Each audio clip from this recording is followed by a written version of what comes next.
Start कर दूं ना सर? हो गया ना स्टार्टिंग? अच्छा ठीक है। Okay, very very good morning all of you. Welcome to the classes DElEd Haryana plus Gwalior. आज हम लोगों की क्लास में पेपर नंबर 3 स्टार्ट होगा विच इज आईसीटी। और ये आपके जो इनिशियल पेपर इसमें से 1, 2 कंप्लीट हो गया है। 1 मेरे साथ हुआ था, 2 सुष्मिता मैम के साथ। अभी मैं 3 स्टार्ट करी हूँ, मैम आज 4th स्टार्ट कर देंगी। Is it okay? और टीचिंग सब्जेक्ट्स में मैंने इंग्लिश खत्म कर दिया आप लोगों का। सो इसके बाद फिर मैथमेटिक्स में ले लूंगी और मैम जो है हिंदी ले लेंगी। ठीक है, so let's start with this class. और आईसीटी वाला जो बेटा आपका सब्जेक्ट है ना, देखो इसका नाम क्या है, pedagogical issues across the curriculum ICT and action research. आपके यहाँ पे 3 चीजें दी हुई हैं, एक तो करिकुलम वाला पार्ट, एक आईसीटी और एक एक्शन रिसर्च। आपके जो टॉपिक्स है ना 5, आपके जो 5 यूनिट्स है वो इन्हीं टॉपिक्स पर बेस्ड है। तो जैसे आपका पहला जो है ना, बेसिकली इस बुक में आपने क्या पढ़ना होता है, जैसे पहला देखो यूनिट है आपका, वो है framework of teaching and learning. So framework का मतलब जहां टीचर पढ़ाने जाता है और जहां बच्चा पढ़ने जाता है। सो बेसिकली स्कूल की बात हो रही है। तो जब हम स्कूल को सिलेक्ट करते हैं, जब हम प्रिंसिपल को सिलेक्ट करते हैं, जब हम टीचर्स को सिलेक्ट करते हैं, तो हमें किन किन चीज़ों को, किन किन पॉइंट्स को फोकस में रखना पड़ता है। तो आप यूनिट 1 में ये सब चीज़ें पढ़ोगे। Is it clear? यूनिट 2 फिर आपका देखो 1 में बहुत सारे चैप्टर्स हैं। उसके बाद फिर यूनिट 2 आपका है role of assessment in learning. Role of assessment, assessment मतलब जो हम एग्जाम लेते हैं, जो हम बच्चे को एक टाइम के बाद असेस करते हैं। हम ये देखते हैं कि एक पर्टिकुलर ड्यूरेशन में बच्चे ने कितना सीखा। तो ये जो सब चीजें हैं ये आपका किस में कवर होता है? Assessment in learning. Is it clear?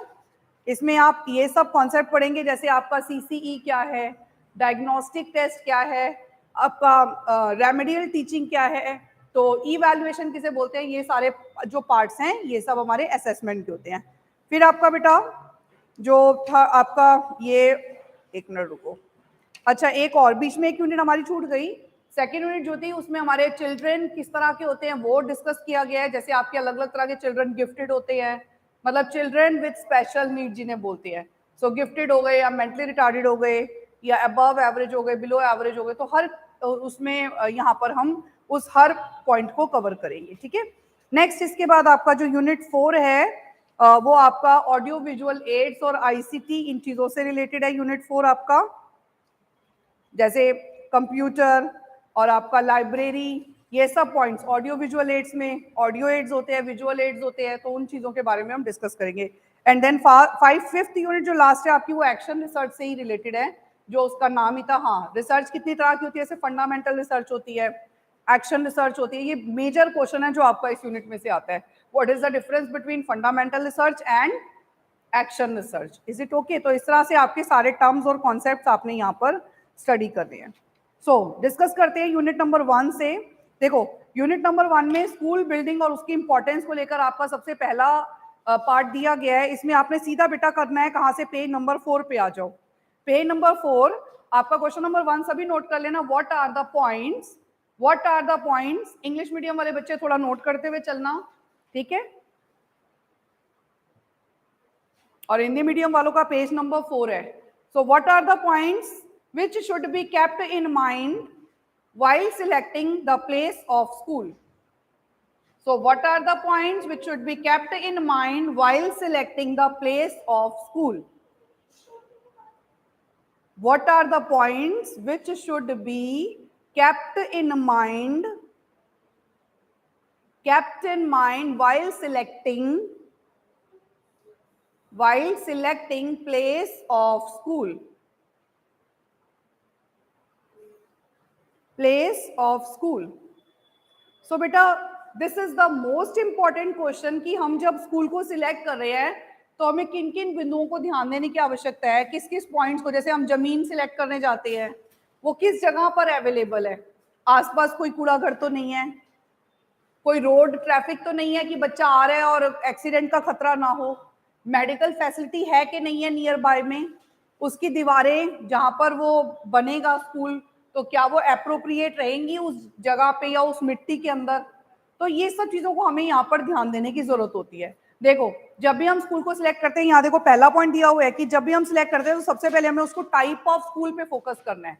विद्यालय का प्रकार, सबसे पहला पॉइंट हम क्या देखेंगे, विद्यालय का प्रकार। देखो फर्स्ट पॉइंट टिक लगाते चलना, जैसे कि हमें प्राइमरी स्कूल खोलना है, हमें सेकेंडरी स्कूल खोलना है, हमें कौन सा स्कूल खोलना है, तो हमें टाइप ऑफ स्कूल पे फोकस करना है। So first of all there is a need to concentrate upon type of school. So first of all what is required, there is a need to concentrate upon type of school. Is it primary school, secondary school? तो वो किस तरह का school है उसके हिसाब से तो हमें जगह चाहिए। भाई प्राइमरी स्कूल है तो 5 क्लासें चाहिए, अगर सेकेंडरी स्कूल है तो 10th तक चाहिए, सीनियर सेकेंडरी है तो 12th तक की क्लासें चाहिए। तो बेसिकली उसके हिसाब से जगह हमें सिलेक्ट करनी होती है। This is the first point. दूसरा पॉइंट इसमें दिया हुआ है, देखो स्कूल सुंदर वातावरण में स्थित हो, इसका मतलब है should B situated in a beautiful environment. School should B situated in a beautiful environment, मतलब सराउंडिंग्स अच्छे होने चाहिए। ये ना दिखे कि साइडों में कहीं पे कूड़ा है, ये सब चीजें हैं, सो वहां पे वो चीज अच्छी नहीं है, वहां इम्पैक्ट ही गंदा पड़ेगा, क्योंकि आपका स्कूल अट्रैक्शन नहीं लगेगा, कोई वहां पे आना ही नहीं चाहेगा। It should be situated, second point note कर लिया, it should be situated on the beautiful place. Is it clear? अब तीसरे पॉइंट पर बात करते हैं, स्कूल ढलान पर नहीं होना चाहिए। आपको समझ में आता है ढलान क्या होती है? लाइक ऐसे जो स्लाइडिंग होता है, तो अगर वहां पर होगा तो उससे क्या होगा, फ्लैट प्लेस पे स्कूल अगर बनेगा तो अच्छे से बनेगा। तो हमें उसकी जो जमीन है वो फ्लैट जगह पे देखनी चाहिए, जिससे कि हम उसको आसानी से मेक ओवर कर सके। ठीक है, तो तीसरा पॉइंट ये है, school should not B situated in a sloppy area.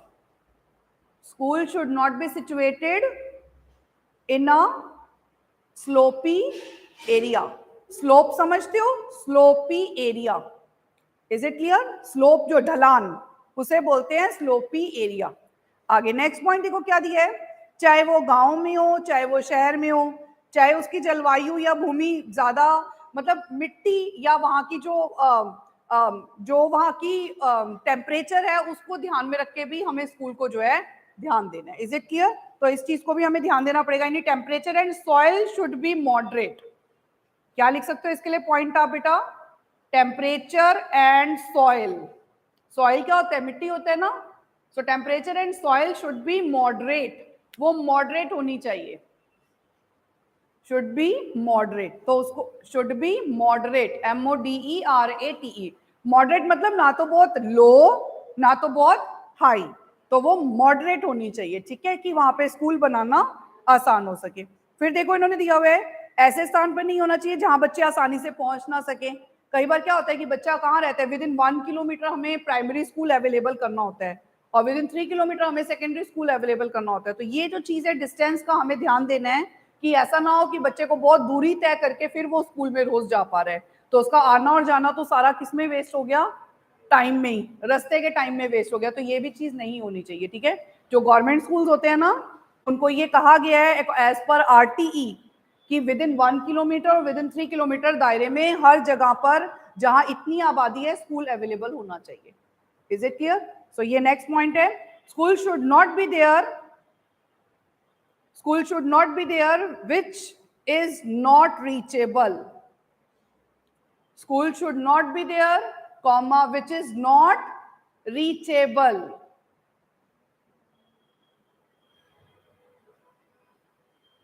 कि जहां पहुंचा ना जा सके, ऐसी जगह पे अवेलेबल ना हो। ये पॉइंट समझ आया बेटा आप लोगों को? अगला पॉइंट यहां पर आप लिख सकते हो, it should be connected with the main road. It should be connected with the main road. जैसे मेन रोड होता है ना, गलियों में जा जाके घुस घुस के वहां पे ना हो, सो मेन रोड पे होना चाहिए ताकि वहां आसानी से पहुंचा जा सके। Is it clear? समझ में आया? फिर आ जाते हैं इसके बाद, price of the school should be considered. Price, PRICE, पैसे, money, which is very very important point. whenever you want to buy a school or the place which you are selecting, so price is always taken into consideration. ठीक है, so price should be, price of the school should be considered. ठीक है, then other facilities, price of the school should be considered.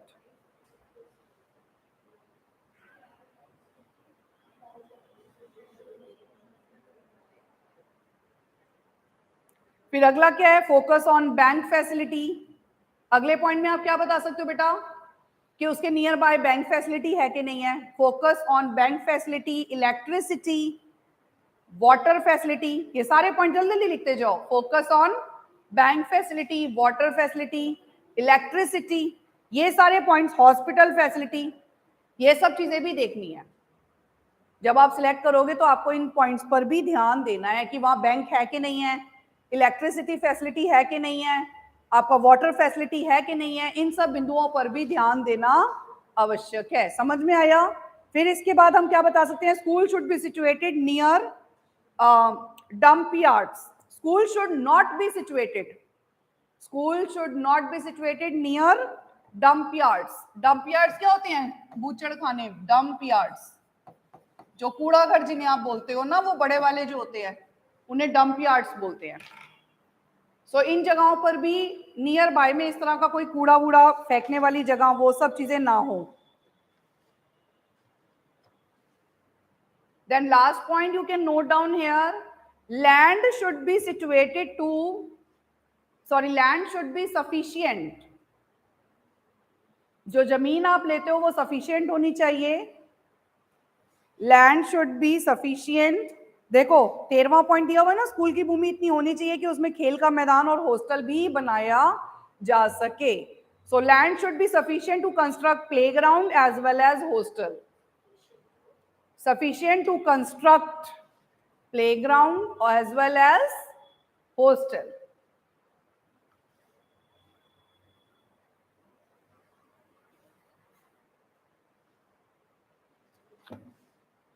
बाकी आप कुछ 2-3 points other points में दे दोगे बेटा। अब आगे नेक्स्ट हेडिंग डालो इसी में, अदर पॉइंट्स। अदर पॉइंट्स क्या क्या ध्यान देने वाले हैं।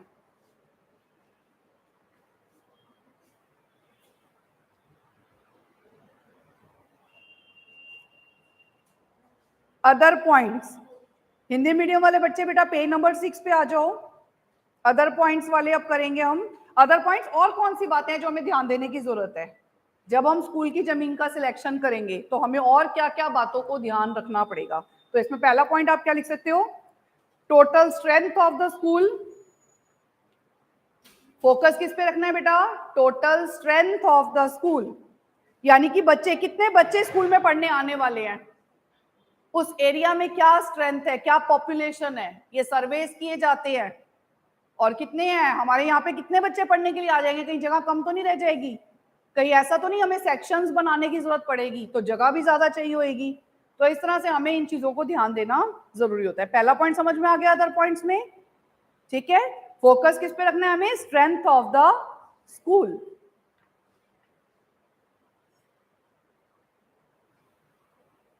द सब्जेक्ट्स, किस पे अब फोकस करना है, अगला पॉइंट क्या आएगा, the subjects. Focus on the subjects. Subjects मतलब जैसे स्पिनिंग का सब्जेक्ट रखना है आपने, विलेज एरियाज में ना drawing, fine arts, spinning, weaving, कुर्सी बुनना, तो इस तरह के विषय रखे जाते हैं। और एग्रीकल्चर, तो ये जितने भी डिफरेंट सब्जेक्ट्स होते हैं इनके लिए क्लासरूम चाहिए होता है हर चीज के लिए। ऐसे ड्राइंग और पेंटिंग का एक अलग रूम होता है, म्यूजिक रूम एक अलग होता है, डांस के लिए अलग होता है हॉल स्टाइल का। तो बेसिकली हमें इस तरह की अगर कोई सब्जेक्ट्स इंट्रोड्यूस करने हैं तो उसके लिए फिर हमें सेपरेट प्लेस अगेन चाहिए होगा, तो उसे भी ध्यान देना है। समझ में आ गया बेटा। अगला पॉइंट इसके बाद आता है, the area which is selected to construct the school should be pollution free. देखो इसमें 5वां पॉइंट दिया हुआ है ना, प्रदूषण रहित होना चाहिए। समझ आ गया। The area which is selected to construct the school should be pollution free. Pollution free.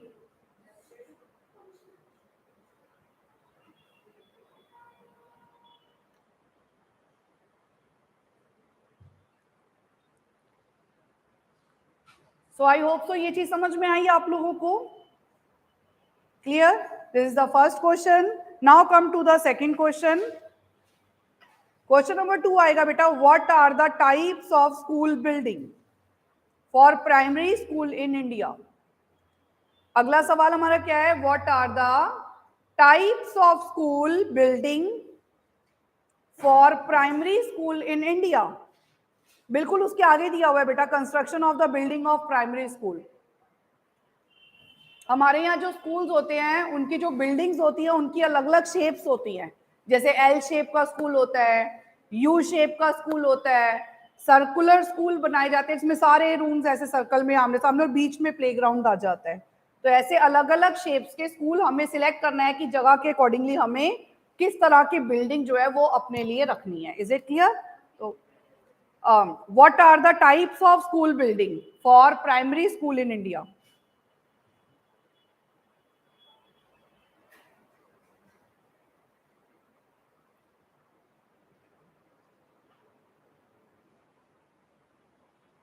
इसमें पहला आप रखेंगे टाइप बेटा, building including gallery inside. Building including gallery inside.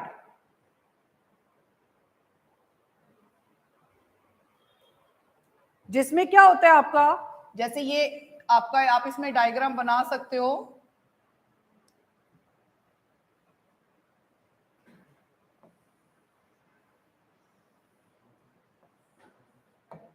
देखो यहाँ पे सारे साइड्स में रूम्स हो जाते हैं, ये वाले सब रूम्स हैं, ये सब क्या है,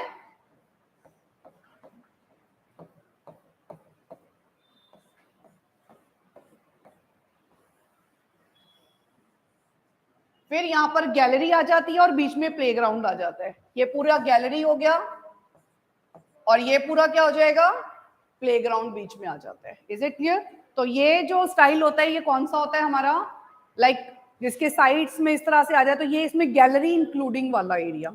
इसमें बच्चों को गैलरी भी दी, मतलब जाने के लिए रूम्स तक गैलरी एक मिल जाती है और बीच में इसके क्या होता है, प्लेग्राउंड स्टाइल होता है। ठीक है, तो आप ये नोट कर सकते हो। इसके अंदर एल शेप वाला दूसरा कौन सा आ जाता है, एल शेप्ड बिल्डिंग।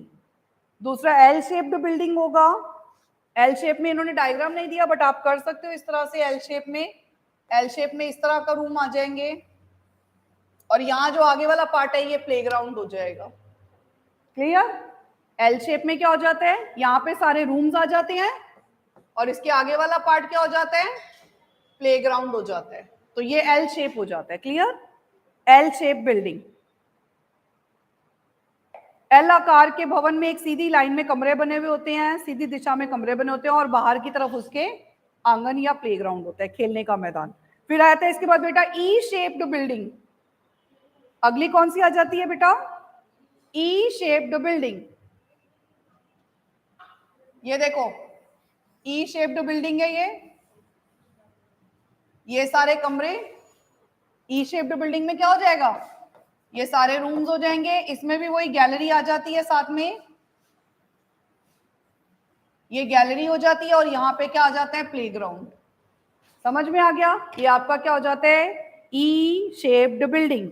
इसके बाद आता है H shaped building. H shaped building, H में एच शेप आ जाएगी। एच में क्या आ जाएगा, बिल्डिंग का फॉर्म,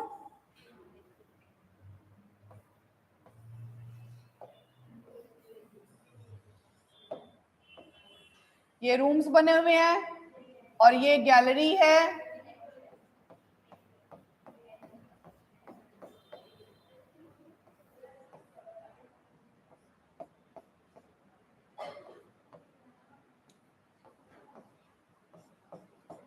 और फिर साइड्स में गैलरी आ जाती है।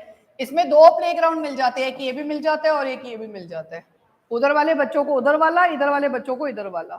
थोड़े छोटे छोटे होते हैं लेकिन दोनों को मिल जाते हैं। जैसे आपने प्राइमरी क्लास उधर रखनी हो, सेकेंडरी इधर बड़े बच्चों का और छोटे बच्चों का सेक्शन अलग अलग रखना हो, तो आप एच शेप को सिलेक्ट कर सकते हैं। क्लियर? फिर आ जाता है आपका यू शेप्ड बिल्डिंग। अगला कौन सा है आपका, ऐसे ये यू शेप्ड बिल्डिंग होती है। ये कौन सी आ जाती है, U shaped building. Structure of the building is U shape, इसमें यू शेप में होता है। सेम वही चीज, यहाँ कमरे हैं, गैलरी साथ जरूर होगी और बीच में प्लेग्राउंड हो जाएगा, सेम चीज, ठीक है। सब में एक गैलरी और एक प्लेग्राउंड इंक्लूड किया जाता है। समझ में आ गया बेटा? फिर इसके बाद आपका आगे आई शेप्ड बिल्डिंग। आई में क्या होगा बेटा? Simple I. आई में क्या होगा? सिंपल आई शेप्ड आ जाएगा, बस ये इस तरह का सीधा सीधा। यहाँ कमरे बने हुए हैं, नीचे गैलरी दे दो और यहाँ पे आगे प्लेग्राउंड दे दो, बस, ठीक है। तो ये आपका क्या हो जाता है? आई शेप्ड। फिर आगे वी आकार का, यानी वी शेप्ड बिल्डिंग। नेक्स्ट कौन सा टाइप है इसमें? वी शेप्ड बिल्डिंग, क्योंकि हम यहाँ पे कर ही यही चीज रहे हैं, तो इसलिए हमें इन नामों को मेंशन करना पड़ेगा आंसर लिखते time. V shaped building. So V shaped में पता है क्या होता है? ऐसे होता है, ये देखो, एक यहाँ बीच में प्रिंसिपल रूम और फिर कुछ कमरे इधर और कुछ कमरे इधर। ये आपका कौन सा हो जाता है? V shaped. समझ में आ गया वी शेप में क्या होता है? ये हमारा था कितनी तरह के कमरे या स्कूल का जो एक पैटर्न है वो कितनी तरह का हो सकता है, बिल्डिंग कितनी तरह की हो सकती है, तो ये हमने उनके टाइप्स पढ़ लिए। समझ में आ गया question 2। Now talk about question number 3। Question number 3 लिखेंगे बेटा अब आप लोग। What are the points, please write down question number 3। Hindi medium वाले बच्चे पेज नंबर 9 पर आगे ही देखो दिया हुआ है, मेंटेनेंस ऑफ बिल्डिंग। मिल गया? भवन का रख रखाव। ध्यान कैसे रखोगे? रख रखाव का मतलब होता है ध्यान कैसे रखेंगे। इंग्लिश वाले बच्चे लिखना बेटा, what are the points should be kept in mind for the maintenance of building regularly, for the maintenance of building regularly, maintenance of building regularly।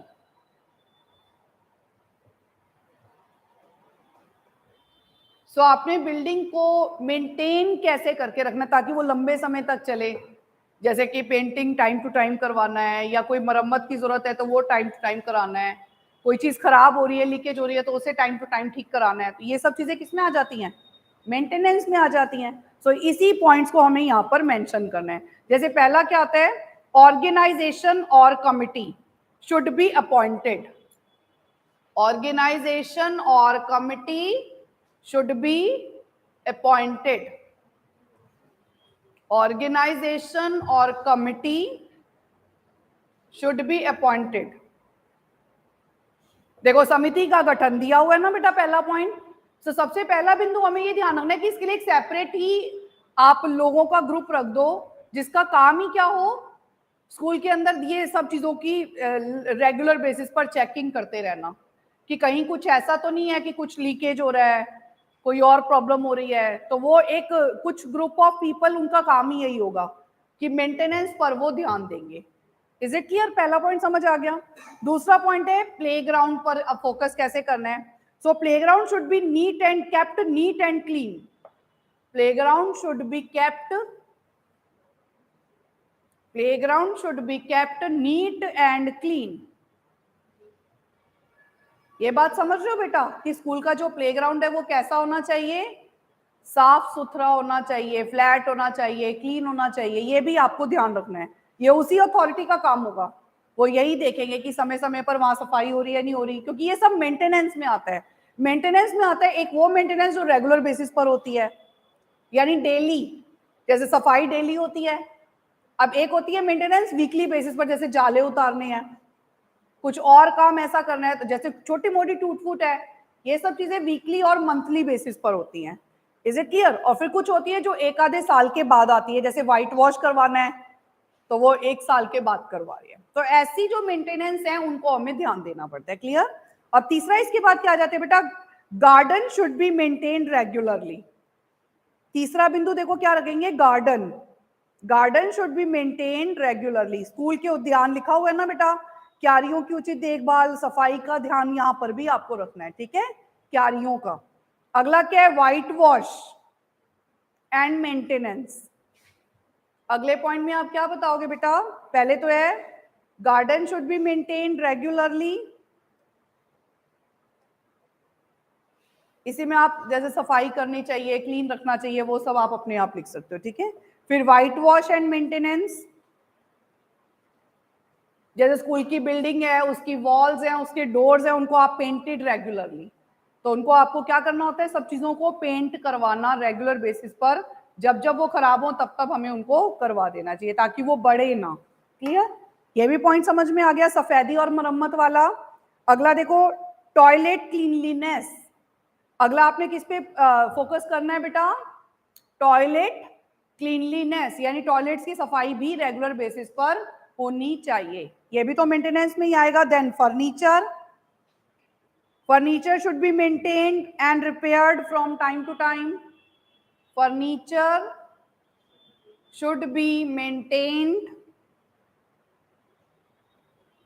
or repaired.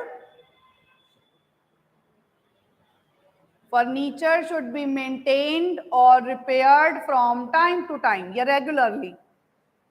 कहीं तुम्हें लग रहा है कि कोई फर्नीचर टूट फूट है, किसी की टांग लेग वेग निकल गया, जैसे टेबल का, चेयर का, तो आपने उसे इमीडिएटली करेक्ट करवा देना, नहीं तो नहीं हटा देना है वहां से। तो ये चीजें हमें रेगुलर बेसिस पर ध्यान देनी होती हैं। इसके अलावा library, please come in. Library, library में भी आपको देखना होगा कि सारी किताबें जो है वो कवर्ड है कि नहीं है, कवर की हुई, और वहां पे हर चीज के अलग अलग सेपरेट रोज बने हुए होने चाहिए, सेपरेट कॉलम्स होने चाहिए, जो किताब जहां रखनी है उसको वहीं पे रखना जरूरी है। इन सब बातों को आपको यहाँ पर लाइब्रेरी में ध्यान देना होता है। देन इसके बाद बेटा वाटर अरेंजमेंट। वाटर अरेंजमेंट में आप क्या लिख सकते हो ब्रैकेट में? Safe drinking water. आपको क्या ध्यान देना है कि जैसे वो जो अगर मान लो टैंक में से पानी आता है पीने का, या आपने मशीन वाटर कूलर लगाया हुआ है, सो it should be clean regularly.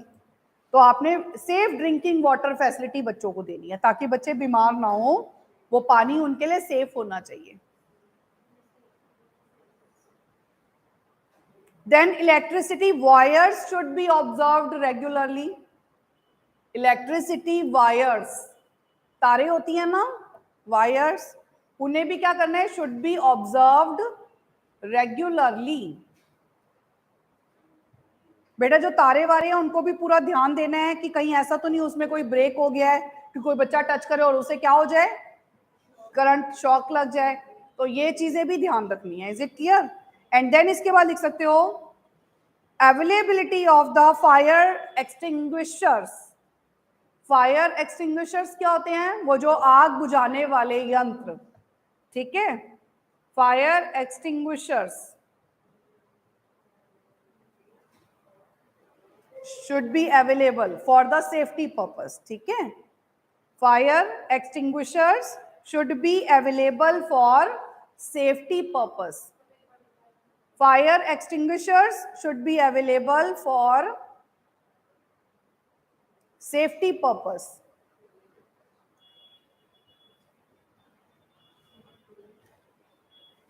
आग बुझाने के साधन। बेटा ये भी क्वेश्चन समझ आ गया सब लोगों को? इट्स वेरी सिंपल, मतलब इसमें कोई ऐसा वो नहीं है कि कोई डिफिकल्टी फील हो रही हो। समझ आ गया ना आपको यहाँ तक? ये सब चीजें आपकी हैं। यहाँ तक बेटा हमने जितना किया ना ये स्कूल बिल्डिंग पे था। आप सवाल अभी तक हमारा क्या चल रहा था? स्कूल की बिल्डिंग आप सिलेक्ट कैसे कर रहे हो, स्कूल के शेप्स कैसे कैसे हो सकते हैं बिल्डिंग के, और स्कूल के अंदर ही जो है आप रेगुलरली कैसे चीजों को मेंटेन करते हो। अब स्कूल के बाद हमारा जो अगला हिस्सा आ जाता है वो किसका आ जाता है? क्लासरूम। अब स्कूल के बाद जो अगला पार्ट आ जाता है वो क्या आ जाता है? Classroom. Please don't talk, last में बेटा बात नहीं करो। अगला पार्ट क्या आ जाता है? क्लासरूम। अब हम क्लासरूम को कैसे मेंटेन करेंगे ये सवाल बनता है, ठीक है। So please write down, right a short note on classrooms of the school. Right a short note on classrooms of the school. Page number 10 पे मिल गया आप लोगों को? कक्षा कक्ष, कक्षा कक्ष।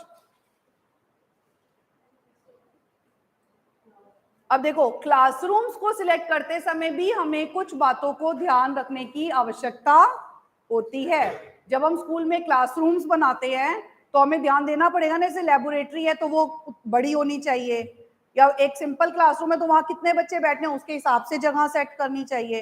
तो ये सब बातें हम क्लासरूम्स जब बनाएंगे, कंस्ट्रक्ट करवाएंगे, तो हमें उस समय उनको ध्यान रखने की आवश्यकता होती है। तो इसमें पहला पॉइंट बेटा आप बता सकते हो, there may be several types of classroom.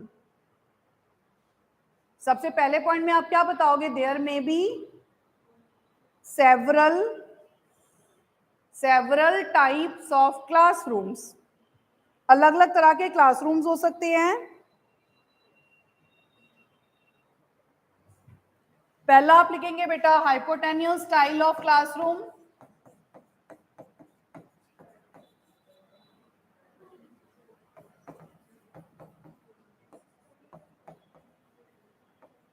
पहला कौन सा लिखेंगे? हाइपोटेन्यूस स्टाइल ऑफ क्लासरूम, तिरछा जिसे आप बोलते हो। ये हाइपोटेन्यूस शेप में बनाया जाता है। फिर दूसरा इसमें आता है सेमी एंगुलर। ये वेंटिलेशन पर्पस के लिए गुड होता है, गुड फॉर वेंटिलेशन पर्पस। ये किसके लिए अच्छा होता है? हवा के लिए अच्छा होता है, वेंटिलेशन पर्पस। हाँ जी बेटा, यही वाला हाइपोटेन्यूस स्टाइल का होता है, जैसे तिरछा कमरा जिसे आप बोलते हो। एक समकोण त्रिभुज में इसी का है बेटा, ये इसी का बताया। Is it clear? ये कमरे किसके लिए अच्छे होते हैं? वेंटिलेशन पर्पस के लिए। ये कमरा किसके लिए अच्छा होता है? हवादार होता है, हवा के लिए अच्छा होता है। अगला आ जाता है बेटा आपका सेमी एंगुलर। अगला कौन सा आ जाता है? बी पार्ट लिखना, ये 8 स्टाइल का बी, सेमी एंगुलर। यस, अर्धकोणाकार दिया हुआ है ना इसके अंदर, ठीक है, वो आपका क्या हो जाएगा? अर्धकोणात्मक आकृति वाला। तो उसे हम क्या बोलते हैं? Semi angular. More space is required. इसके लिए हमें क्या चाहिए होता है? अगर तुम्हें सेमी एंगुलर बनाना है तो इसके लिए जगह ज्यादा चाहिए। सेमी एंगुलर होते हैं थोड़े तिरछे तिरछे कमरे, लेकिन इनके लिए जगह बहुत ज्यादा चाहिए होती है, ठीक है। Much space and it is more expensive. एक तो इसमें मच स्पेस इज रिक्वायर्ड, इसमें जगह ज्यादा चाहिए, और इट इज एक्सपेंसिव ऑल्सो। इस तरह के कमरे बनाना क्या होता है? खर्चीला। मतलब बहुत पैसे जिसके पास हो, जो बहुत एक लग्जरियस स्कूल बनाना चाहते हो, तो वो इस तरह के कमरे बना सकते हैं। क्लियर? सेमी एंगुलर समझ में आ गया सबको? अब इसके बाद आते हैं बेटा L shaped room. L shaped room,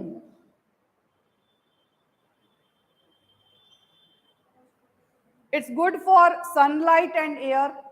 L shape का कमरा है ना, एल शेप का कमरा होगा, ये पूरा कमरा ही ऐसे है, ये कमरा ही है पूरा। तो ये कमरा भी किसके लिए अच्छा होता है? सनलाइट के लिए। इस तरह के कमरों में क्या चीज होती है?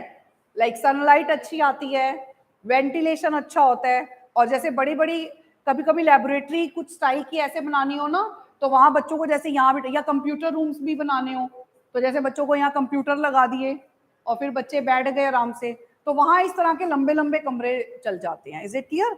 L shaped. या आपकी जगह ही ऐसी निकल के आ रही हो, तो आपने उसको वेस्ट करने की बजाय क्या बना दिया? वहां पे रूम बना दिया, ठीक है, तो वो एल शेप में आ जाता है। सो एल शेप जो है वो लाइट और एयरी होते हैं, ठीक है। यहाँ पर आप स्टाफ रूम भी कंस्ट्रक्ट कर सकते हो। जो टीचर्स रूम होता है ना, teachers room can also be constructed here. यहाँ पर आप क्या बना सकते हो? टीचर्स का कमरा भी बना सकते हो, ठीक है। अगला आ जाते बेटा आपका हेक्सा एंगुलर रूम। अगला क्या आता है? हेक्सा में क्या होता है? 6 साइड्स वाला। हेक्सागन क्या होता है बेटा? 6 साइड्स वाला। तो इसके अंदर आपका क्या होगा? 6 साइड वाले कमरे बनते हैं। 6 साइड वाला कमरा कैसे होएगा? ऐसे, ऐसे, फिर आगे लगातार इसी तरह का मतलब शेप होगा कमरों का ना।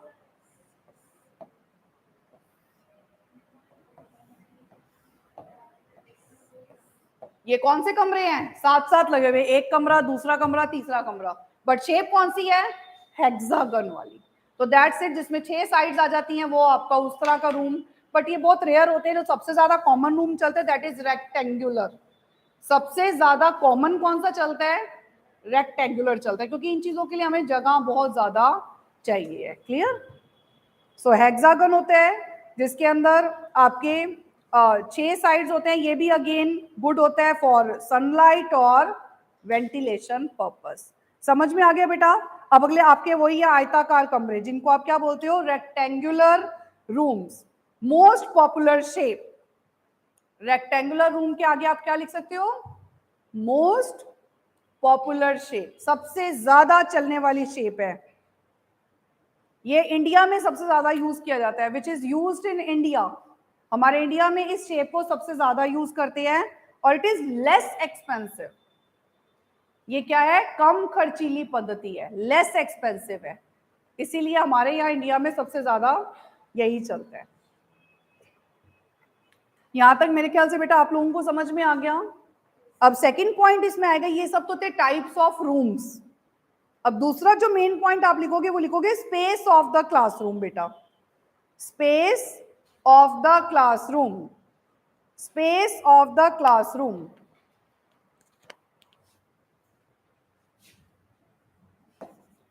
Twenty by 30 by 15 feet. Space of the classroom में आप क्या बता सकते हो कि अगर आपकी स्ट्रेंथ है, फॉर अ स्ट्रेंथ ऑफ, कितने बच्चों की स्ट्रेंथ के लिए इन्होंने बताया हुआ है, अंदाजन 30 से 40 बच्चे होते हैं ना। सो आपकी जो अंदाजन मैक्सिमम इन्होंने यहाँ 40 स्टूडेंट्स की स्ट्रेंथ बताई है, और उसके लिए कमरे का साइज एप्रोप्रिएट क्या बताया गया है, standard size it should be, यानी लेंथ ब्रेथ और हाइट, लेंथ ब्रेथ और हाइट कमरे की जो क्या स्टैंडर्ड बताई गई है, 40 बच्चों के लिए ये स्ट्रेंथ होनी, मतलब ये साइज कमरों का होना चाहिए। जिस कमरे में आपने 40 बच्चे बिठाने हैं उसमें ये साइज अगर होगा तो बच्चे सारे ढंग से बैठ जाएंगे, गर्मी नहीं लगेगी, एयर वेंटिलेशन रहेगा, सनलाइट रहेगी, कोई प्रॉब्लम नहीं आएगी। इज इट क्लियर, समझ में आ गया? So this is all. और इस कमरे में इस तरह के स्ट्रेंथ में मैक्सिमम बच्चे कितने बिठाए जा सकते हैं बेटा, 60 से 65 students maximum can be seated here. यहाँ पर मैक्सिमम कितने बच्चे बिठाए जा सकते हैं, 60 से 65 स्टूडेंट्स मैक्सिमम, क्योंकि 40 बच्चे तो बैठ ही रहे हैं, तो अगर आपने थोड़ा और पास पास बिठाना है तो आप यहाँ पर 60 से 65 मैक्सिमम बच्चे बिठा सकते हो। ये हो गया स्पेस ऑफ द क्लासरूम। अब क्लासरूम में और चीज क्या चाहिए होती है, लाइटिंग। तीसरे हेडिंग में आप क्या दोगे, ये दूसरा पॉइंट मेन था, अब तीसरे पॉइंट बताओगे लाइटिंग।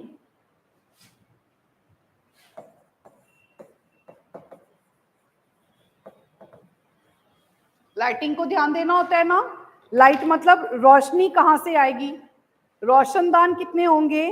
अब लाइटिंग की जब बात करते हैं ना बेटा, तो लाइटिंग के लिए कमरों में क्या होना चाहिए, डोर्स और विंडोज।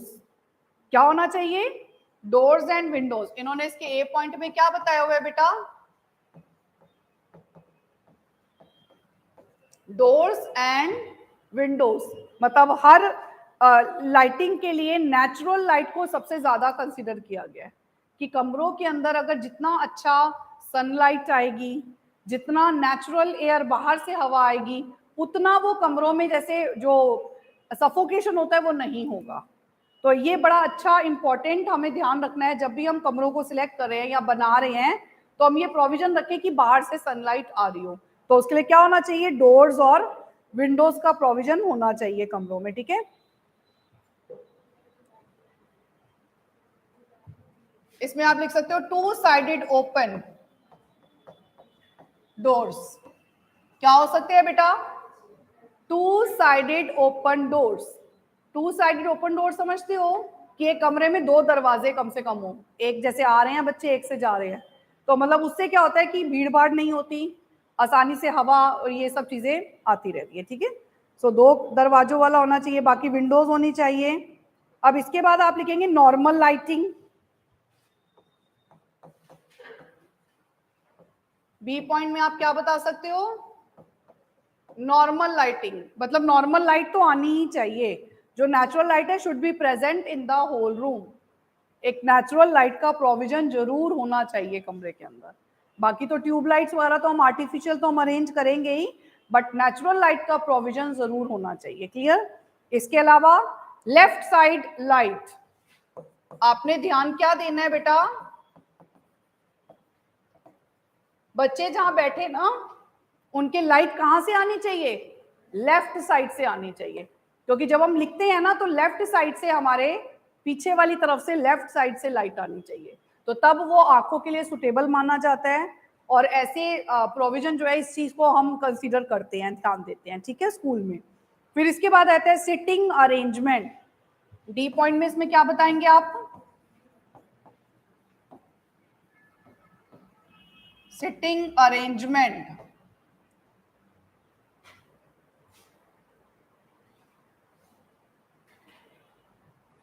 सिटिंग अरेंजमेंट भी ऐसा होना चाहिए कि ये ना हो कि किसी डेस्क पे लाइट कम आ रही है और किसी डेस्क पे लाइट बहुत ज्यादा आ रही है, तो सबको लाइट मिल रही हो।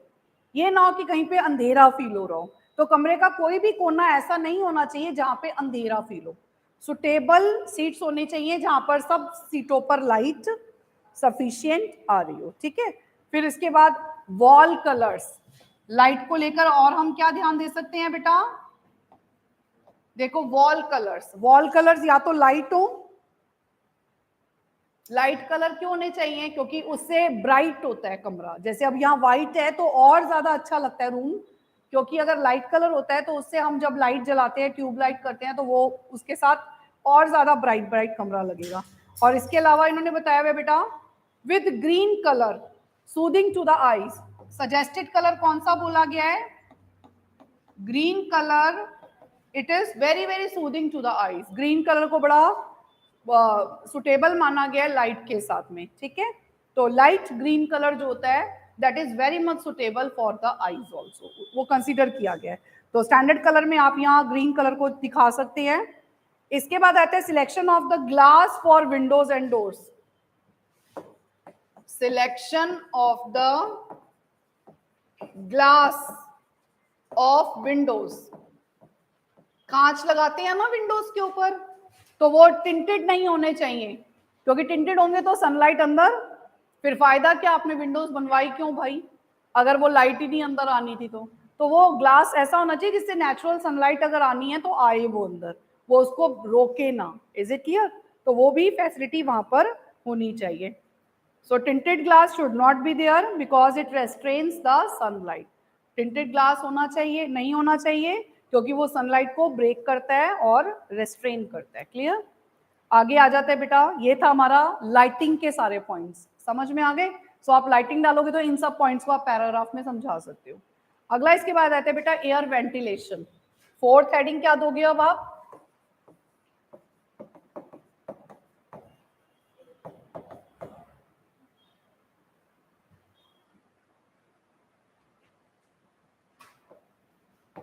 एयर वेंटिलेशन समझते हो ना? हवा का आवागमन। सो अंदर जो है कमरे में हवा अच्छे से आनी चाहिए। एयर वेंटिलेशन में क्या आना चाहिए? हवा अच्छे से कमरों में आनी चाहिए। तो इसमें room should be properly ventilated, कमरे जो है वो प्रॉपरली क्या होने चाहिए? वेंटिलेटेड होने चाहिए। अब इसमें कुछ पॉइंट्स हैं, मैं मेंशन करवा रही हूँ, वही ABC जैसे हम करके लिख रहे थे ना, इसमें भी वैसे नोट डाउन कर लो, ठीक है। तो ए लिखना, area of the window, area of the window should not be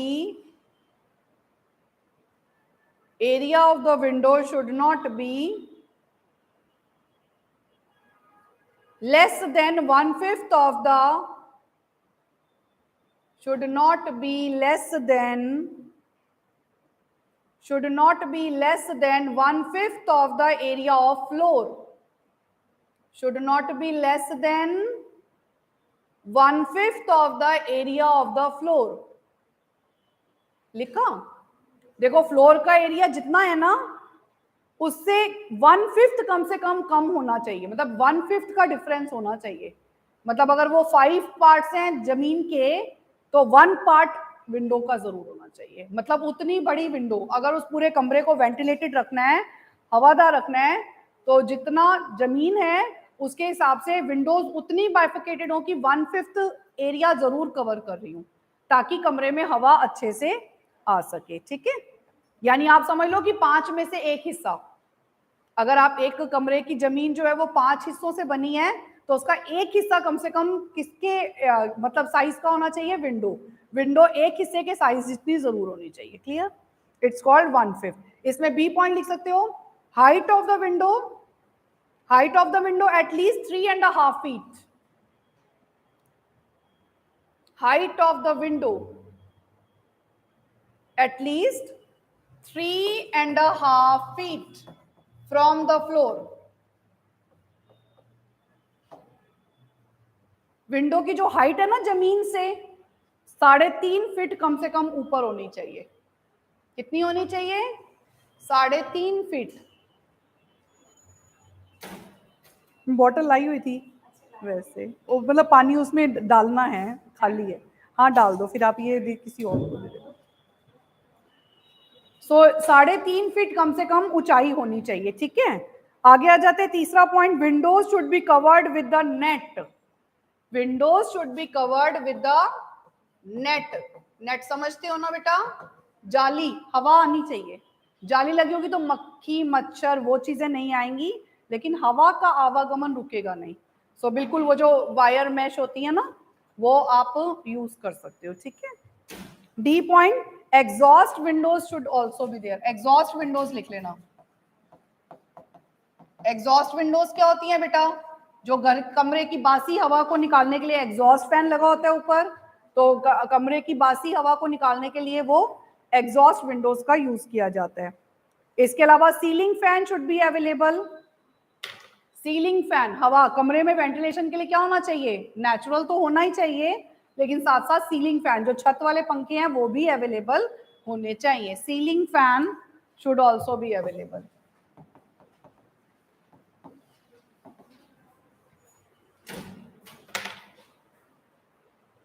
ये हमारा बेटा किससे रिलेटेड था? ये सारे पॉइंट्स हमारे एयर वेंटिलेशन. समझ आ गया? अगला हेडिंग आप डाल सकते हो फ्लोरिंग. अगली 5th हेडिंग क्या डाल सकते हो? फ्लोरिंग का मतलब समझते हो? जमीन. फ्लोर का मतलब क्या है? जमीन. तो फ्लोरिंग में आप सिर्फ एक ही पॉइंट लिखोगे, शुड बी स्मूथ. फ्लोर कैसे होने चाहिए बेटा? स्मूथ होने चाहिए. खुरदरे जैसे प्लेग्राउंड होता है वैसा नहीं होना चाहिए. कमरे में जमीन जो फ्लोर है वो कैसा होना चाहिए? स्मूथ होना चाहिए. क्लियर? अगला पॉइंट आप डालोगे 6th, फर्नीचर. अब हम किस पे आ गए हैं? फर्नीचर पर आ गए हैं. ऐसे लग रहा होगा ना इस सब्जेक्ट में हम क्या पढ़ रहे हैं, ऐसे स्कूल खोल लिया हमने अपने लिए, लग रहा है ना? तो इस विषय में यही चीजें पढ़नी है. बड़ा मतलब सब बस ऐसे है कि लर्न करना है, और सारे पॉइंट्स आप ऐसे हैं कि जो अपने आप भी बना के मेंशन किए जा सकते हैं. अगर एक रीडिंग करोगे तो अपने आप बना के भी लिख सकते हो, but in fact I am giving you the notes कि आप इनको पढ़ोगे तो इट्स मोर देन इनफ. ठीक है. सो आगे आपका फर्नीचर भी कैसा होना चाहिए? गुड फर्नीचर होना चाहिए which is impacts upon the health of the child. ये लिखना नहीं है, समझ लो बस. जैसे बच्चे की हेल्थ पे अच्छा इम्पैक्ट पड़े, लाइक बच्चा सीधा बैठ सके, एक सपोर्ट पीछे होना चाहिए. जो चेयर्स है, फर्नीचर है, वो कैसे होने चाहिए? With enough support. और फिर उस पर जो जगह होती है, place, space should be appropriate. भाई 2 बच्चे अगर मान लो डेस्क पे 3 बच्चे बैठ रहे हैं, तो वो ऐसे ना बैठे कि एक दूसरे को धक्के मार मार के बैठ रहा हो. तो सफिशिएंट प्लेस होना चाहिए, स्पेस, जगह प्रॉपर होनी चाहिए. ठीक है. सो फर्नीचर पे ये भी ध्यान देंगे. और डेस्क और chair should be constructed as per the height and age of the child. जो डेस्क हैं वो कैसे कंस्ट्रक्ट होने चाहिए? As per the age and height of the child. So ये पॉइंट समझते हो ना? जितनी बच्चे की ऊंचाई है, छोटे छोटे बच्चों के लिए छोटी छोटी चेयर्स होती हैं, लेकिन बड़े बच्चों के लिए डेस्क वगैरह की हाइट भी जो है वो थोड़ी ऊंची कर देते हैं. तो ये as per the height of the child होना चाहिए, as per the age of the child होना चाहिए. ये समझ में आया पॉइंट बेटा? आगे, desk and chair should not be joint. इसमें और किस बात का ध्यान रख सकते हैं कि desk and chairs should not be joint. जो एक डेस्क होता है या उसके साथ अगर कोई चेयर रखी हुई है तो उसको आपने ज्वाइन नहीं करना है. Is it clear? जैसे बैठने वाली जगह होती है ना, आगे टेबल होता है डेस्क में और पीछे वो लंबा बैठने के लिए होता है, तो उन दोनों को आप कोशिश करें कि कनेक्ट ज्वाइन ना करें. जैसे सिर्फ टेबल पड़ा हो और उसके नीचे बैठने वाला सिर्फ चेयर पड़ा हो. चेयर मतलब वो भी बेंची स्टाइल का समझ लो, तो वो दोनों ज्वाइंट ना हो. Is it clear? तो वो भी एक उन्होंने पॉइंट बताया है. इसके अलावा सिंगल्स जो सीट्स होती हैं, that can also be arrange. Single seat मतलब जिसमें एक बच्चा एक चेयर उसे पूरी आराम से मिल जाए। तो single seats can also be arranged, वो भी, पर ये थोड़ा कॉस्टली है, तो अगर कर सकते हो तो इसे कर लो। Is it clear? आगे आते हैं, desk should be available with back support. Desk should be available with back support, मतलब बच्चा सारा दिन बैठेगा तो उसकी बैक में पेन ना हो, इजीली बैठ सके, तो सपोर्ट एक होना चाहिए, ठीक है। इसके अलावा there should be compartments in the desks to keep the books. There should be drawer होना चाहिए ना, there should be drawer in the desk. Compartment का मतलब drawers in the desk to keep the books. बच्चे रख लेते हैं ना डेस्क के नीचे ही अपनी किताबें, कॉपियां, ज्योमेट्री बॉक्स काम करते हुए, सो ऐसी जगह अवेलेबल होनी चाहिए। Is it clear? स्पेस या drawer should be available for keeping the books.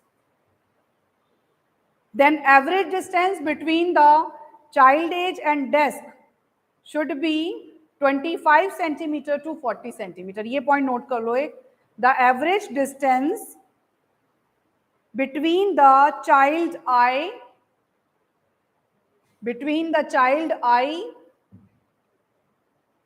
and desk, between the child eye and desk, जहां से लिख रहे हो ना वो डिस्टेंस कितना होना चाहिए? Should lie between 25 to 40 centimetre. 25 to 40 centimetre. आंखों की दूरी जहां से लिख रहे हो किताब कॉपी रख के डेस्क के ऊपर, ये दूरी कितनी होनी चाहिए बेटा? 25 से 40 सेंटीमीटर की। ये आपका हो गया बेटा कमरों को जब हम सिलेक्ट करते हैं तो इन सब बिंदुओं पर हम ध्यान देंगे। सबको समझ में आ गया? अब आगे देखो, अगली जो हेडिंग है वो आपने लिखनी है शॉर्ट नोट ऑन लाइब्रेरी। अगला सवाल हमारा क्या है?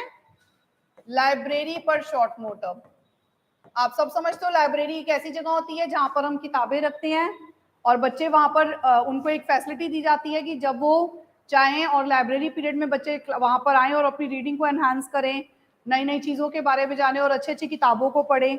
और एंटरटेनमेंट के लिए वहाँ पर जो है न्यूज़पेपर, मैगजीन्स और स्टोरी बुक्स, और एंटरटेनिंग के लिए और भी बहुत सारी चीज़ें वहाँ पर अवेलेबल होती हैं। So it's called as library facility. Is it okay? So आप यहाँ लिखेंगे लाइब्रेरी में सबसे पहले why there is a need and importance of library. हमें लाइब्रेरी की आवश्यकता क्यों होती है? Need and importance of library.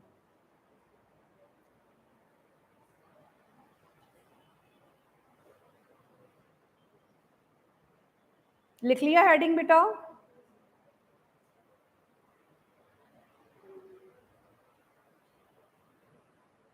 Need and importance of library क्यों जरूरत होती है? रनिंग पॉइंट्स है इसके। जैसे पहला पॉइंट लिखेंगे library is the source of knowledge. पहला बिंदु इसमें क्या बताएंगे? Library is the source of knowledge. अगर आपने ज्ञान में वृद्धि करनी है, आप एनहांसमेंट चाहते हो, आप इंक्रीमेंट चाहते हो, तो वहां पे लाइब्रेरी से अच्छा कोई वे आउट नहीं हो सकता, क्योंकि वहां पर बच्चे को वो सब चीजें अवेलेबल होती है। Is it clear? दूसरा पॉइंट आप यहां बताएंगे बेटा, library motivates the child. Library motivates the child to learn and to think. To learn and to think. एक लाइब्रेरी बच्चे को क्या करती है? मोटिवेट करती है सीखने के लिए, सोचने के लिए। नई नई चीजें देखते हो तो उनके बारे में सोचते भी हो, इमेजिनेशन को भी डेवलप करते हो, तो ये भी चीज यहाँ पर हमें मिल पाती है। फिर तीसरा लिखोगे बेटा, it provides complete knowledge. It provides complete knowledge. Library आपको संपूर्ण ज्ञान देती है, मतलब अब कोई कमी नहीं रह जाती। अगर जिसने पढ़ना हो, जो पढ़ने में इंटरेस्टेड हो, तो लाइब्रेरी सारी फैसिलिटी उस बच्चे को प्रोवाइड करेगी। Is it clear? आगे आ जाते हैं, it gives information about, it gives information about other fields of knowledge also. Other fields of knowledge also, जैसे ज्ञान के दूसरे क्षेत्र भी होते हैं। ये जरूरी नहीं कि आप जो 5 विषय पढ़ रहे हो, English, Hindi, math, science, SST, सिर्फ आप वही लाइब्रेरी में मिलेगा आपको, बल्कि अदर फील्ड्स भी मिल जाते हैं। किसी को जीके में इंटरेस्ट है, किसी को किसी और चीज में इंटरेस्ट है, तो वहां पर उसकी भी किताबें अवेलेबल होती हैं। Is it clear? समझ में आया? हाँ बिल्कुल। It also gives information about other fields of knowledge. समझ आ गया बेटा ये point? It helps to maintain discipline also. It helps to maintain discipline also. समझते हो ना? लाइब्रेरी में जितनी देर बैठते हैं चुपचाप बैठना पड़ता है। आप अपनी मर्जी से पिन ड्रॉप साइलेंस, अपनी मर्जी से पिन भी नहीं गिरा सकते। सो नहीं तो वो भी टीचर टोक देगा वहां जो बैठा होगा, है ना? सो डिसिप्लिन करने में बच्चे के अंदर डेवलप लाइब्रेरी बहुत ज्यादा सुटेबल होती है। इसे क्लियर? अगला पॉइंट आप यहां बताएंगे बेटा, it also develops broader attitude among students. Broader attitude among students. Broader attitude का मतलब होता है जो दायरा है ना वो लिमिटेड नहीं होता, कुएं के मेंढक नहीं बनते। दुनिया जहान की जानकारी जब हमारे पास आती है तो हमारे भी दायरे खुल जाते हैं। हम भी अपनी थॉट को वहां पे लिमिटेड नहीं करते जो हमारे परिवार ने हमें दिखाया होता है। हम अपनी सोच को बढ़ाते हैं। पढ़ना लिखना इसलिए आवश्यक होता है कि हमारी सोच के दायरे ओपन होते हैं उससे। Is it clear? So again this is important point. Next आगे, it develops good study habits. It develops good study habits. इसका और फायदा क्या होता है बेटा? इससे हमारे अंदर पढ़ने की आदतों का विकास होता है। अच्छी पढ़ने की आदतों का विकास होता है। जो बच्चे अच्छा पढ़ना चाहते हैं लाइब्रेरी में वो जाके टाइम स्पेंड, अपने लेजर टाइम को, खाली समय को सदुपयोग कर सकते हैं। फिर it helps in personality development. It helps in personality development. समझते हो ना? व्यक्तित्व का विकास, चहुमुखी विकास करना हो तो वह भी लाइब्रेरी बहुत सुटेबल है, ऑलराउंड डेवलपमेंट करती है। फिर it is an alternative for classroom teaching. Next point क्या बताएंगे? It is an alternative for classroom teaching. It is an alternative for classroom teaching. पहला था पर्सनालिटी डेवलपमेंट, दूसरा है क्लासरूम टीचिंग का ये ऑल्टरनेटिव है। जो आपने क्लास में पढ़ाया, अगर बच्चे को उसी को स्ट्रॉन्ग बनाना है तो वो लाइब्रेरी में जाकर उस तरह का मटेरियल देखकर, उस तरह की और किताबें देखकर अदर राइटर्स की, और अपनी उसी नॉलेज को क्या कर सकता है? बढ़ा सकता है, डेवलप कर सकता है। Is it clear? तो ये ऑल्टरनेट है, क्लासरूम में पढ़ाया है उसी को आप दोबारा जाके वहां रिपीट कर सकते हो। अगला आ जाते हैं, it develops independent thinking. It develops independent thinking. स्वतंत्र चिंतन का विकास करता है बेटा। बच्चे को ना अपने पढ़ाई के लिए दूसरों पर डिपेंडेंट नहीं होना पड़ता। वो अच्छी अच्छी किताबें पढ़ेगा तो अपने आप अपना डिसीजन ले लेगा। तो इंडिपेंडेंट थिंकिंग उसमें डेवलप होती है। क्लियर? अगला, they can use their leisure time. They can use their leisure time. Leisure time का मतलब खाली समय का सदुपयोग। बच्चा जब खाली हो तो वो कहाँ पे जाके पढ़ के अपना टाइम स्पेंड कर सकता है बेटा? लाइब्रेरी में अपना टाइम स्पेंड कर सकता है। So it's very very good for utilising our leisure time. Is it clear? अगला जाते हैं, it entertains the students and teachers also. ये क्या करता है बेटा? एंटरटेन स्टूडेंट्स एंड टीचर्स दोनों को। क्यों? क्योंकि यहाँ पे क्या अवेलेबल होता है? मैगजीन होती है, न्यूज़पेपर होता है, जैसे मैंने बताया अभी आपको, उस तरह की सारी चीजें होती हैं। तो वो बच्चों को बहुत ज्यादा उनमें मजा आता है। ये तो थे इसके why there is a need and importance of library. समझ में आ गया? इसी में अगला पार्ट एक और लिखेंगे, setup of the school library. क्योंकि हम सब जगह क्या पढ़ रहे हैं? सेटअप पढ़ रहे हैं ना। जैसे स्कूल की बिल्डिंग को कहाँ पे होना चाहिए, क्लासरूम्स को कहाँ होना चाहिए, कैसी शेप्स होती है। अब हम पढ़ेंगे लाइब्रेरी को कैसे होना चाहिए। So setup of the school library. इसमें कुछ पॉइंट्स है जो हमें ध्यान देने की जरूरत होती है। 1 2 3 करके छोटे छोटे पॉइंट से नोट करना। पहला पॉइंट है बेटा, books related to journals and discoveries. Books related to journals and discoveries. Journals and discoveries, ये किताबें जरूर अवेलेबल होनी चाहिए। जो किताबों के नाम मैं आपको बता रही हूं ना, एक लाइब्रेरी में ये बुक्स जरूर अवेलेबल होनी चाहिए। The following books should be available, ये बुक्स जरूर होनी चाहिए, ठीक है। तो पहला ये हो गया। दूसरा, life sketches of the great people. दूसरा इसमें क्या बताओगे बेटा? लाइफ स्केचेस, जीवन जो वो होती है उनकी सार, जो आप वो लिखते हो ना, जीवनी पढ़ते थे हिंदी में, हाँ ये वही है, ठीक है। So life sketches of great people like Mahatma Gandhi, Swami Vivekananda, Dayanand Saraswati ji, ठीक है, और राजा राम मोहन राय। तो ये लाइक ग्रेट पीपल जो भी रहे हैं उनकी जीवनियां अवेलेबल होनी चाहिए।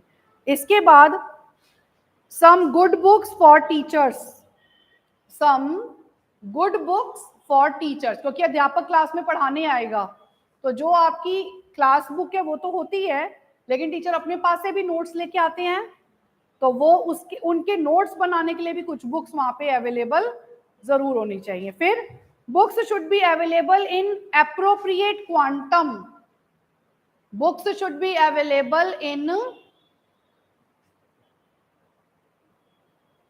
Appropriate quantum, in appropriate quantum.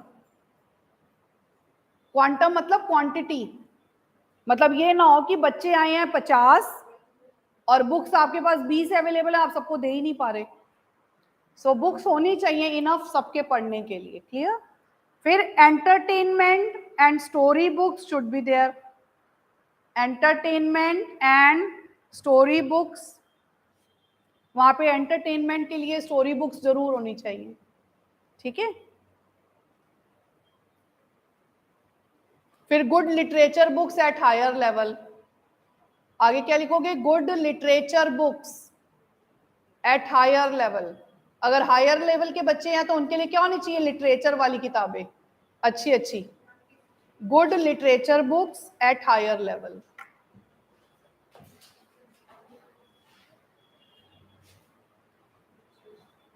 And the last point, word dictionary etcetera. Word dictionary समझते हो ना, शब्दकोश भी होना चाहिए।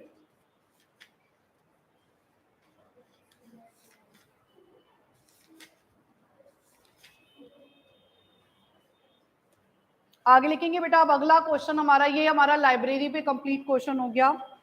अब अगला सवाल लेबोरेटरी। अगला क्वेश्चन हमारा क्या है?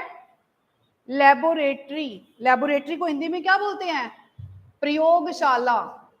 हिंदी में क्या बोलते हैं? आपकी बुक में वैसे दिया हुआ नहीं है, अच्छा दिया हुआ है, एक ही विज्ञान प्रयोगशाला होती है। लेबोरेटरी, ऊपर तो हेडिंग में लेबोरेटरी दिया हुआ है, बट उसे हिंदी में क्या बोलते हैं बेटा? प्रयोगशाला। सो एक स्कूल के अंदर जितना इंपॉर्टेंट बाकी क्लासरूम्स होते हैं, उतना इंपॉर्टेंट बच्चों के लिए लेबोरेटरी यानी प्रयोगशाला का भी होना चाहिए, ठीक है। सो क्यों लेबोरेटरी इंपॉर्टेंट है? कि बच्चा जो भी कुछ क्लास में थियोरटिकली सीख रहा है, उसको प्रैक्टिकल करके देखने के लिए, उसको सामने होता हुआ देखने के लिए, उसका डायरेक्ट एक्सपीरियंस लेने के लिए लेबोरेटरी का होना भी बहुत ज्यादा आवश्यक होता है, जहां बच्चे को लर्निंग बाय डूइंग से चीजों को सीखने का मौका मिलता है। तो इसलिए लेबोरेटरी बहुत ज्यादा आवश्यक होती है। Is it clear?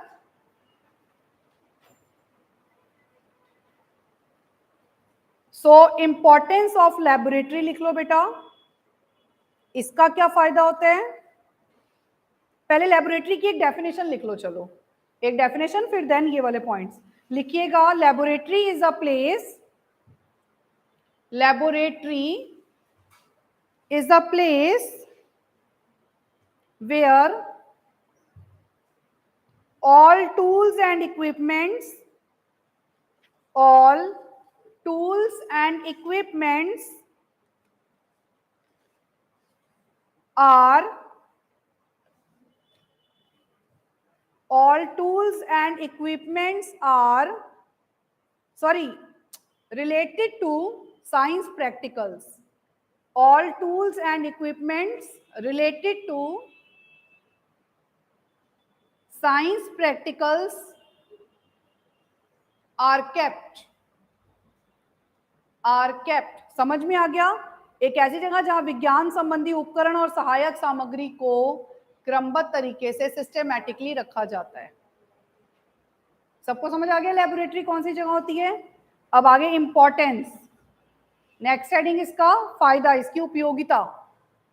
इंपॉर्टेंस लिख लो, it develop self confidence and self discipline.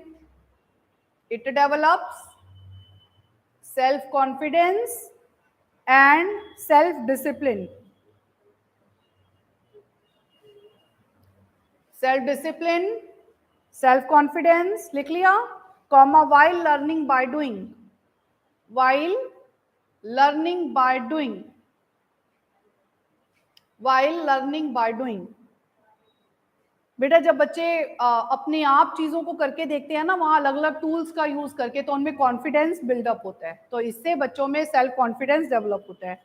दूसरा पॉइंट लिखेंगे, develops imagination power, develops imagination power. तीसरा,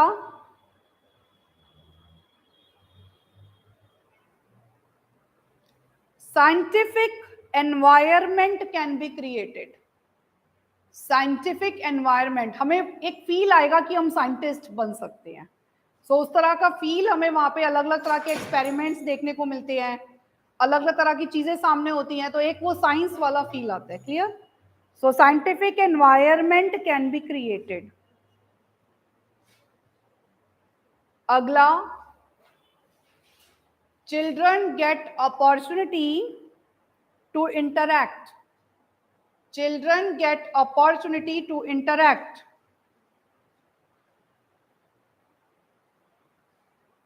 बच्चों को इंटरेक्शन की जो अपॉर्चुनिटी है वो भी मिलती है इसमें। Is it clear? एक दूसरे से वो क्या कर पाते हैं?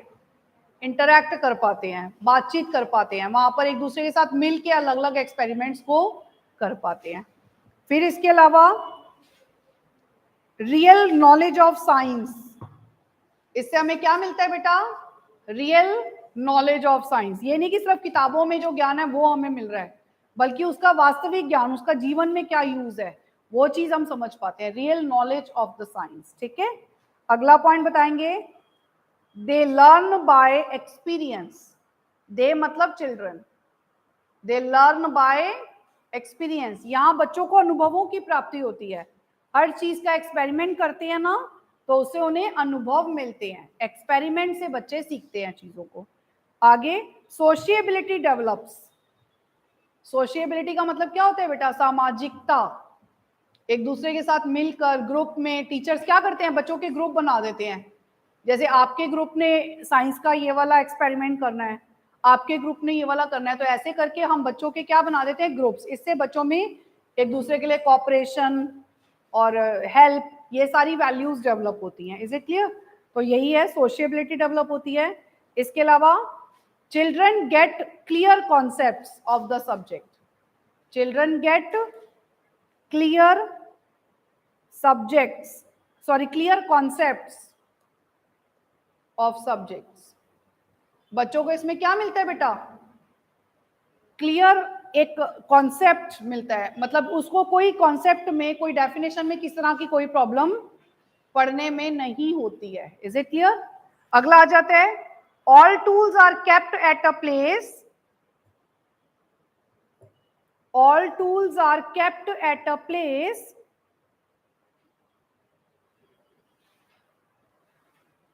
so it saves time, so it saves time।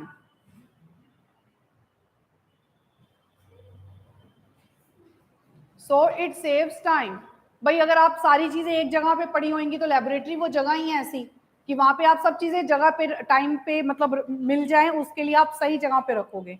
तो जैसे चाहिए होती है वहां से निकाल लेते हो सामने अलमीरा या शेल्फ में से, और फिर जब काम हो जाता है तो वापस रख देते हैं। तो लेबोरेटरी में ये सब चीजें हमें सही जगह पर मिल जाती हैं। फिर children learn by doing, children learn by doing. एक लेबोरेटरी वो जगह है जहां पर बच्चे को करके सीखने का मौका मिलता है।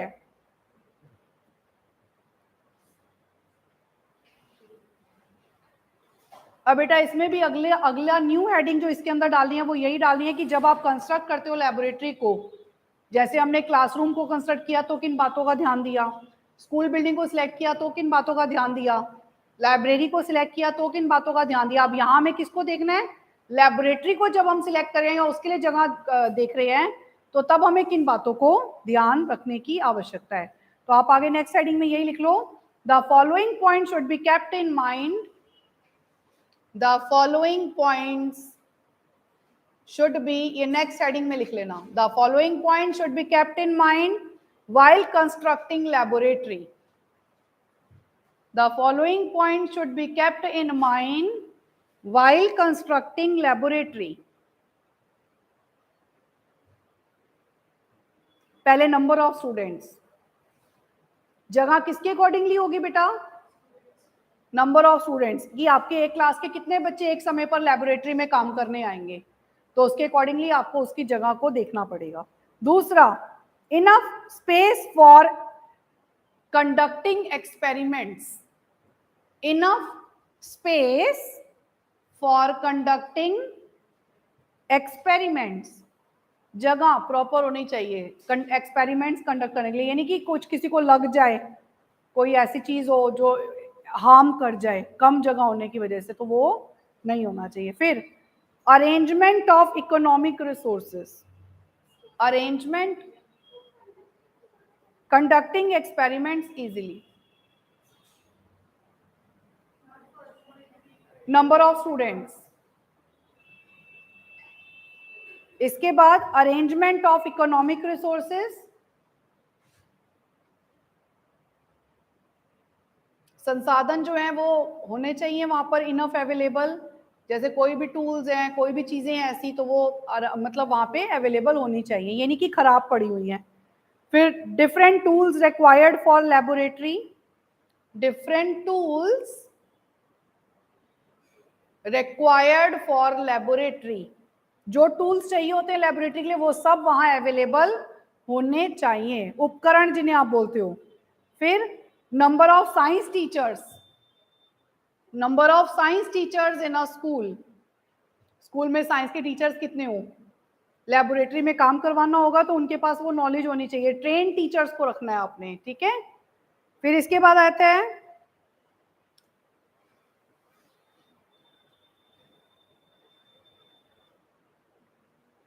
वेयर, लास्ट पॉइंट लिख लो, वेयर चिल्ड्रन कैन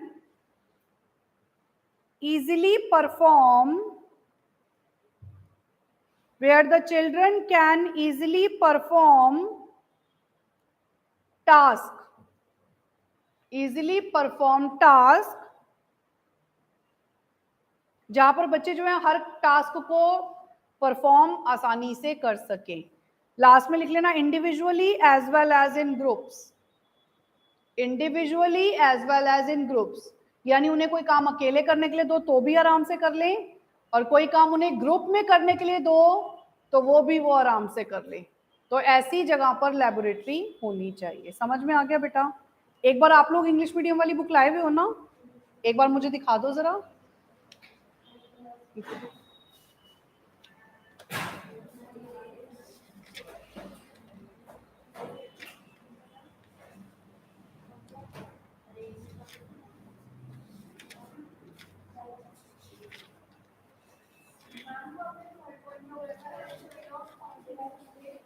क्या?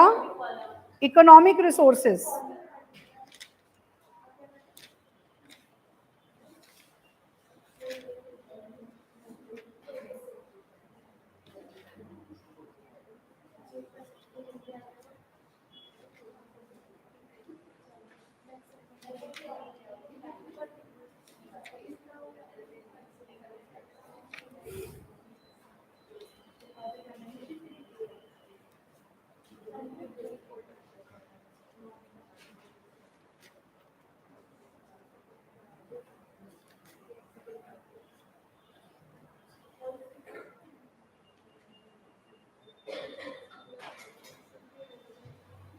अब इसके बाद नेक्स्ट इसमें बेटा बताएंगे हम लोग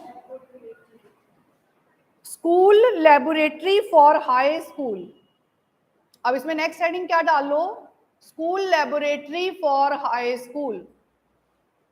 अब जब आप लेबोरेटरी बताओगे ना, तो एक लेबोरेटरी हाई स्कूल के लिए भी, जैसे हाई क्लास होती है ना, जिसमें 9th-10th होती है या 11th-12th होती है बेसिकली, तो उनके लिए किस तरह की लेबोरेटरी होनी चाहिए, ठीक है। तो आप लिख लो school laboratory for high school.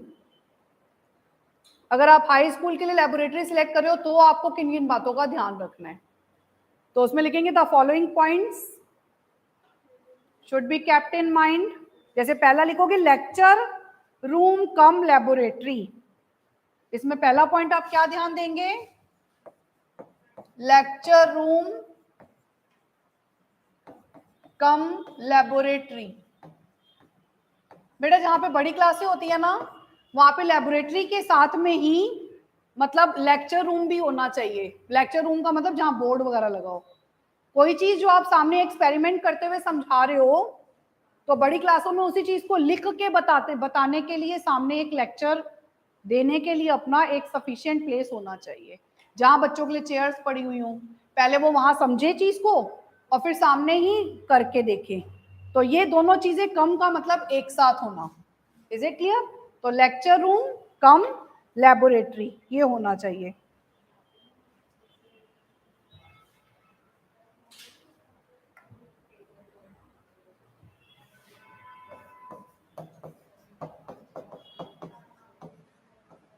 बेटा जिस व्यक्ति ने इसे पहली बार सजेस्ट किया था कि ऐसा होना चाहिए, उनका नाम क्या है? This idea was given by R.H. White. This idea was given by R.H. White.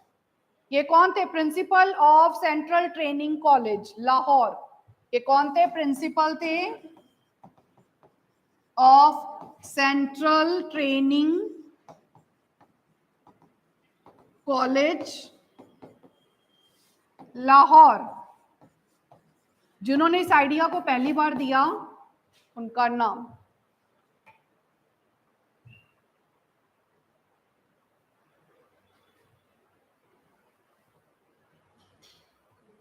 Science lab along with laboratory in which, एक लाइन लिख लो इसके लिए, science lab along with laboratory in which 40 children combinedly can be seated, in which 40 children combinedly can be seated, seated मतलब बैठ सके एक साथ, and 20 students can do experiments together, and 20 students can do experiments together। जहां पर 40 बच्चे कम से कम बैठ सके एक साथ और 20 बच्चे उसी समय पर एक्सपेरिमेंट्स कर सके, तो इस जगह को इन्होंने यहाँ पर सजेस्ट किया है, ठीक है। इतना स्पेस इसमें होना चाहिए। आगे नेक्स्ट आ जाता है, कुछ और पॉइंट्स उन्होंने बताए हैं, जैसे फ्रेमवर्क के लिए इसका फ्रेमवर्क कैसा होना चाहिए। फ्रेमवर्क मतलब ढांचा, स्ट्रक्चर। फ्रेमवर्क किसे बोलते हैं? ढांचा या स्ट्रक्चर कैसा होना चाहिए? सो सजेस्टेड साइज है 45 by 25 inches, sorry feet not inches, ठीक है। 45 बाय 25 फीट ये इन्होंने सजेस्टेड वो बताया है साइज उसका।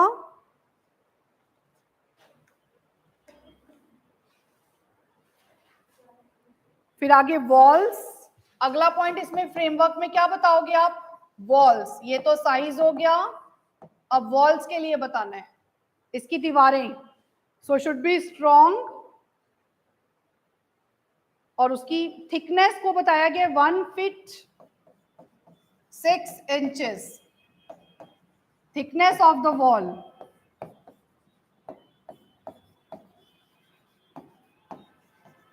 वॉल की थिकनेस को लेकर इन्होंने कितना बताया? जो मोटाई होती है ना दीवार की, वो कितनी होनी चाहिए? 1 feet 6 inches. Is it clear?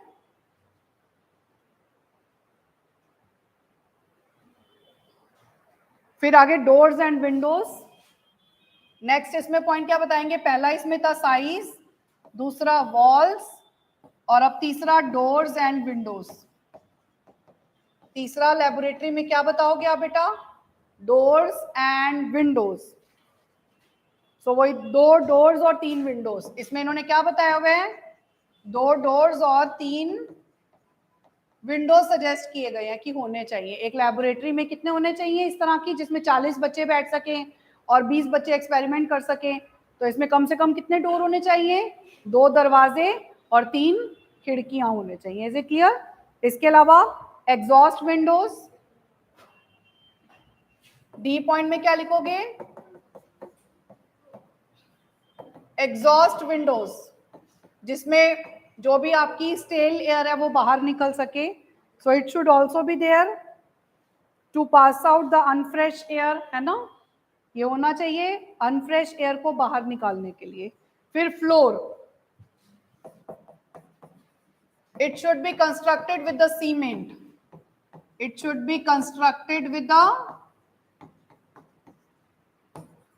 Cement. ये सीमेंट से कंस्ट्रक्ट होना चाहिए, ठीक है, फ्लोर, ताकि स्ट्रॉन्ग हो और वो स्मूथ, जो हमने भी पहले भी पढ़ा था, सो स्मूथ होना चाहिए।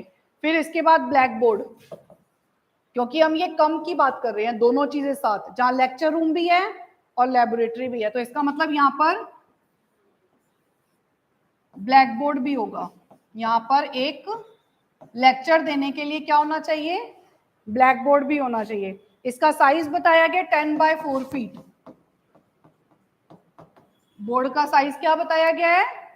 10 बाय 4 फीट, ठीक है, लंबाई 10 और चौड़ाई 4 फीट, ठीक है। और at least there should be 2 black boards. कितने ब्लैक बोर्ड्स होने चाहिए? There should be 2 black boards, कम से कम 2 ब्लैक बोर्ड्स होने चाहिए। Is it clear? ये ब्लैक बोर्ड को लेकर बताया है।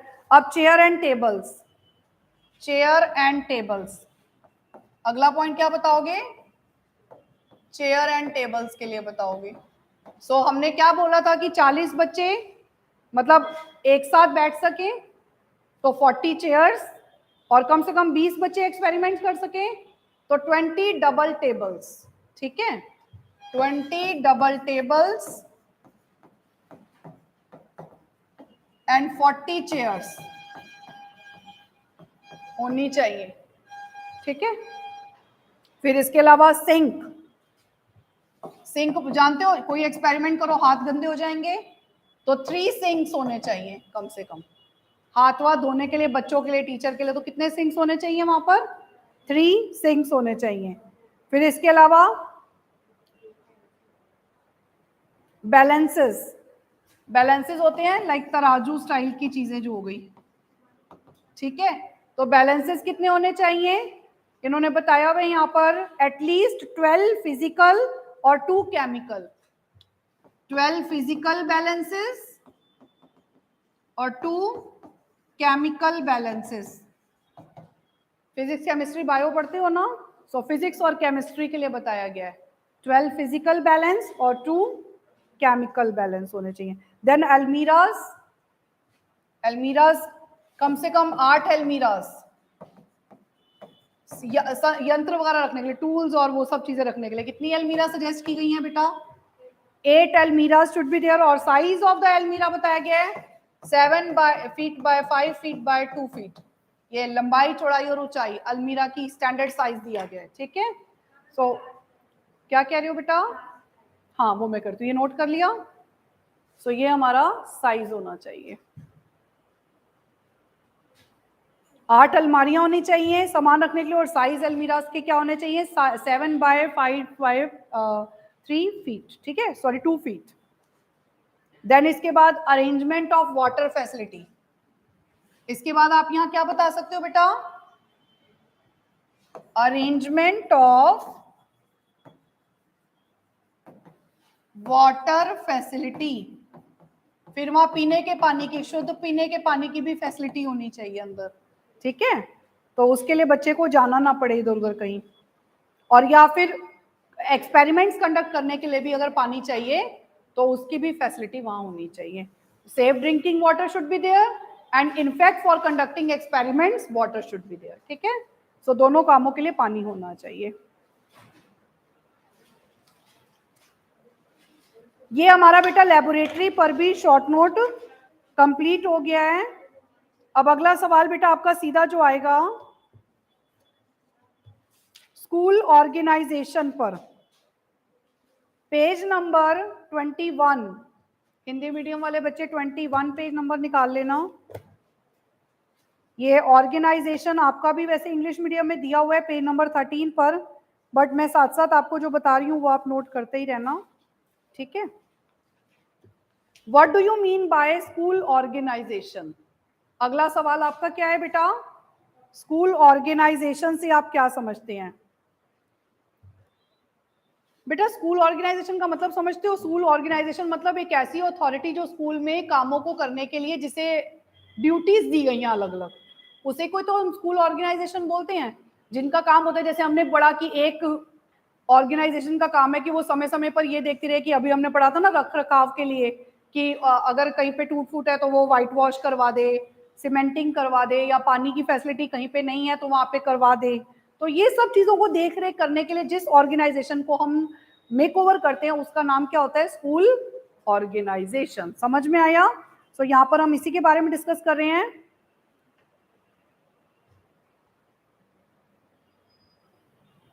First of all there is a need to understand the meaning of school organization. So पहले इसका मतलब लिख लो। इट मीन्स, स्कूल ऑर्गेनाइजेशन का मतलब लिख लो बेटा। It means to make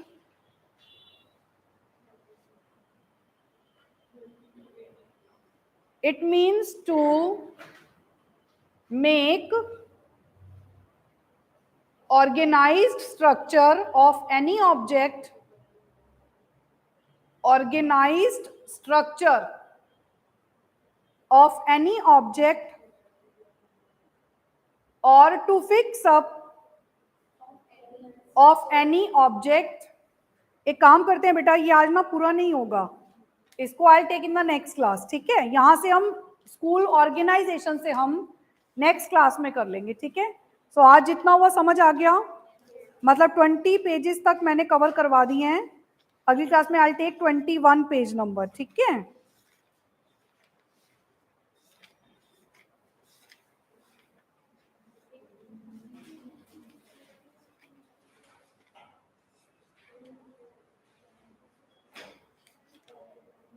I hope so जितना हुआ सबको समझ आ गया, क्लियर हुआ सबको?